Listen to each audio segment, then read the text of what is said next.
Pucha, dito na pala si si Batang Quiapo Ayan, Batang Quiapo. Nagulat ako, naglalagay ako ng tubig doon Ayun tubig natin nagbablog ako doon kanina. Ito na pala si Batang Quiapo from training Ang bilis Ang lupit. Mukhang bagay sila ni Wellsport saka si Darling Ayan Binara ako, ayan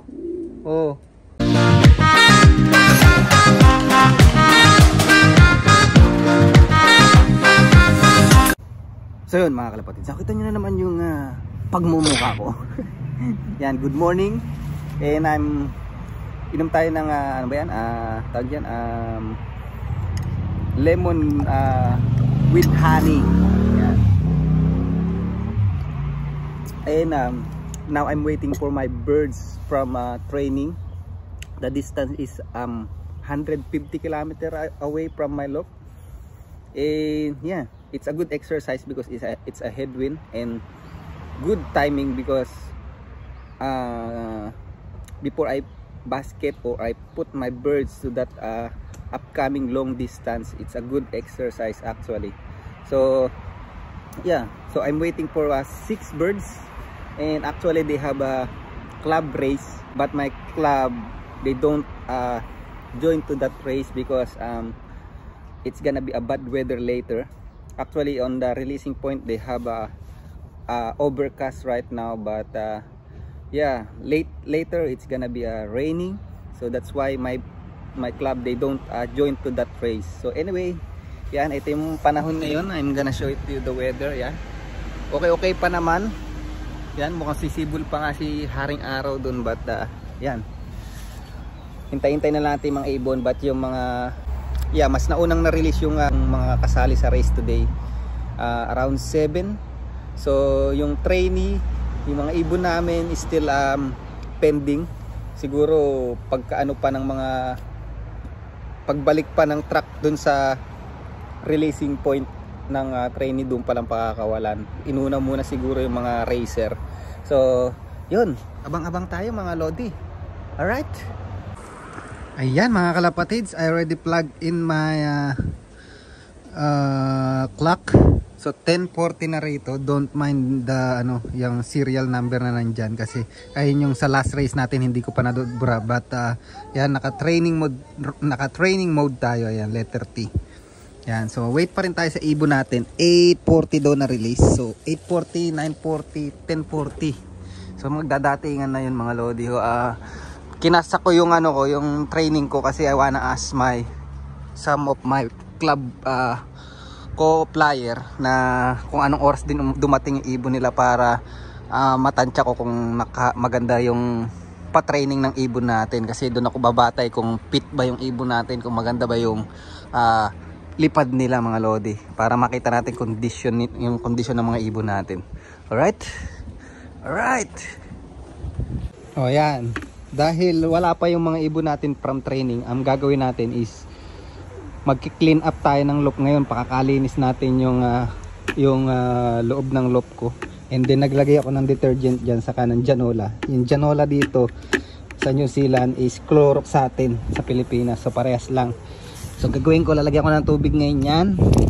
And then yun, kukod ko rin natin yung ibababad ko muna sila sa dito sa sa sabon na to.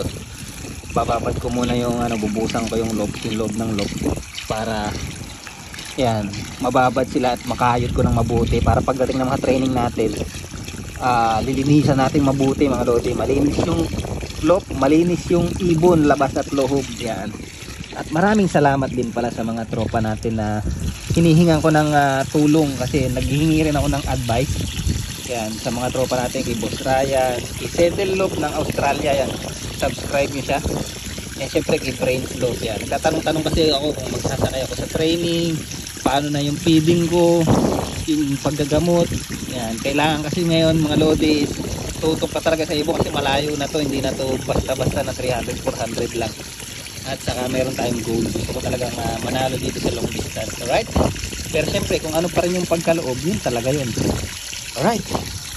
Pucha, dito na pala si si Batang Quiapo. Ayan, Batang Quiapo. Nagulat ako, naglalagay ako ng tubig doon Yung tubig natin, oh, nagbablog ako doon kanina. Ito na pala si Batang Quiapo from training, oh. Ang bilis, oh. Ang lupit. Ang galing ni Loco, ah. Nung oras dumating yan. Nung oras dumating si Loco.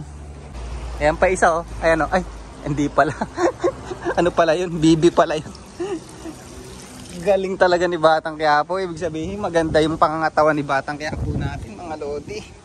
Anong oras dumating to? 11:12. Siya lang mag-isa. 11:11 pala. Ayan pa, ayan na, ayan. Ayan na isa. Oh, si Lady Boy natin, oh. Ang galing, oh. Ayan, nagdatingan na. Ganda rin ito, Lady Boy. Si Lotlot nga pala, ginawa ko ng breeder. Hindi na natin siya ililipad. Silang dalawa ni stubborn, mga lodi, kasi kailangan natin ng malakas na breeder para next year. Ayan. So, isa-isa na silang nagdadatingan. Ayan, oh. Si Lady Boy, mga lodi, from Ryan and Drina. Ayan, salamat pala sa mga advice kay Boss Ryan, kay Boss Sedel, sa kay Boss Brainslop, and syempre dun sa tito ko sa Canada. I-subscribe nyo na, baka subscribe pa ng mga kagalit nyo, si Joven Pigeon na Lop, mga kalapatids. Ayan, right? Ayan, isang magaling ding nag-iibon yan sa Canada, si Joven Pigeon Lop.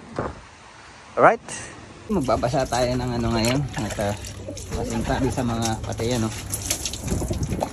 Kailangan nating malinis na malinis, as in malinis. Alright. Ayan, oh, not bad. Kasunod lang siya, ayan, oh. Alright, ito pa tong laging late, eh. Siya na pa nauuna ngayon. Ang ganda ng kondisyon nitong tatlo na to, mga lodi, halos dikit-dikit lang. Ayan, oh. Alright. Wala pa si Stubborn Junior, si Maldita. Sino pa ba? Yung 30, si Darling, yun, yung daybird natin ng 700 km. Tatlo na lang ang kulang natin. Saan na kaya nagpunta yun? Ayan na si Stubborn Junior, ayan, oh. Alright. Paisa-isa yung dating, ah. Ganda exercise talaga to, headwind, eh. So halos anong oras nag-clock si ano? So nag-clock si 5360 si Batang Quiapo 11:10. Sumunod ng 11:13. Sumunod ng 11:17. And then 11:20, so 20 minutes. Ay, 10 minutes, sorry. Yan, 10 minutes ang pagitan ng nakaapat na tayo from 150 km, mga lodi. Ayan, oh. Oh, ha? Alright. Galing, galing. Mukhang nakipagbugbugan pa to sa ano, oh. Ha? Alright, ayos na. Okay na. Grabe, pinakaba tayo ni Darling. Yan, so, kailan pagbaba ko galing sa loob ng bahay. Yan, ngayon pa lang siya umuwi. So, anong oras na ba rito? Alas 12 na. Ewan ko saan nanggaling tong ibon na to. Mukhang talagang in-enjoy niya yung headwind. Ayan, oh. Ay, sa wakas, kumpleto na yung natin. Yung 6, ready for long distance na tayo, no? Sexy Tari. Sexy Tari. Ayan na siya, ayan. Pasok, pasok. Oy, oy, hindi dyan, hindi dyan. No. Oy, oy. Ayan, ayan, ayan. Ayan, ayan, ayan.